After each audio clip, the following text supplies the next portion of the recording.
ಬಂಟ್ವಾಳ ತಾಲೂಕಿನ ಕೊಳತ್ತಮಜ್ಜಲು ನಿವಾಸಿ ಅಬ್ದುಲ್ ರಹಿಮಾನ್ ಹತ್ಯೆ ಪ್ರಕರಣದಲ್ಲಿ ಆರೋಪಿಯಾಗಿದ್ದು ತಲೆಮರೆಸಿಕೊಂಡಿರುವ ಹಿಂದೂ ಸಂಘಟನೆಯ ಮುಖಂಡ ಭರತ್ ಕುಂಬ್ಡೇಲು ಮೇಲೆ ಕರ್ನಾಟಕ ಸಂಘಟಿತ ಅಪರಾಧ ತಡೆ ಕಾಯ್ದೆ 2000 ಕೋಕಾ ಅನ್ವಯ ಪ್ರಕರಣವನ್ನು ದಾಖಲಿಸಿ ತನಿಖೆ ನಡೆಸಲಾಗುತ್ತಿದೆ ಎಂದು ಜಿಲ್ಲಾ ಪೊಲೀಸ್ ವರಿಷ್ಠಾಧಿಕಾರಿ ಡಾ ಅರುಣ್ ಮಾಹಿತಿ ನೀಡಿದ್ದಾರೆ. ಕಳೆದ ಮೇ 27ರಂದು ಬಂಟ್ವಾಳ ಗ್ರಾಮಾಂತರ ಪೊಲೀಸ್ ಠಾಣಾ ವ್ಯಾಪ್ತಿಯ ಅಬ್ದುಲ್ ರೆಹಮಾನ್ ಕೊಲೆ ಪ್ರಕರಣದ ಸಂಬಂಧ 13 ಮಂದಿ ಆರೋಪಿಗಳನ್ನು ಬಂಧಿಸಿ ನ್ಯಾಯಾಲಯಕ್ಕೆ ಹಾಜರುಪಡಿಸಲಾಗಿದ್ದು ಪ್ರಸ್ತುತ ನ್ಯಾಯಾಂಗ ಬಂಧನದಲ್ಲಿದ್ದಾರೆ.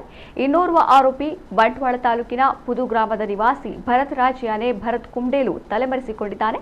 ಪ್ರಕರಣದಲ್ಲಿ ಭಾಗಿಯಾಗಿರುವ ಆರೋಪಿಗಳು ಹಲವು ವರ್ಷಗಳಿಂದ ಕೊಲೆ ಯತ್ನ, ಪ್ರಚೋದನಕಾರಿ ಭಾಷಣಗಳು ಸೇರಿದಂತೆ ಕಾನೂನು ಬಾಹಿರ ಚಟುವಟಿಕೆಗಳಲ್ಲಿ ಪಾಲ್ಗೊಂಡಿದ್ದು ಸಮಾಜದಲ್ಲಿ ಅಶಾಂತಿ ಮತ್ತು ಕೋಮು ಸಂಘರ್ಷಕ್ಕೆ ಕಾರಣರಾಗಿದ್ದಾರೆ. ಹಾಗಾಗಿ ಅವರ ವಿರುದ್ಧ ಕರ್ನಾಟಕ ಸಂಘಟಿತ ಅಪರಾಧ ತಡೆ ಕಾಯ್ದೆ 2000 ಅಡಿಯಲ್ಲಿ ಪ್ರಕರಣವನ್ನು ದಾಖಲಿಸಿ ತನಿಖೆ ನಡೆಸಲಾಗುತ್ತಿದೆ ಎಂದು ಜಿಲ್ಲಾ ಪೊಲೀಸ್ ವರಿಷ್ಠಾಧಿಕಾರಿ ತಿಳಿಸಿದ್ದಾರೆ.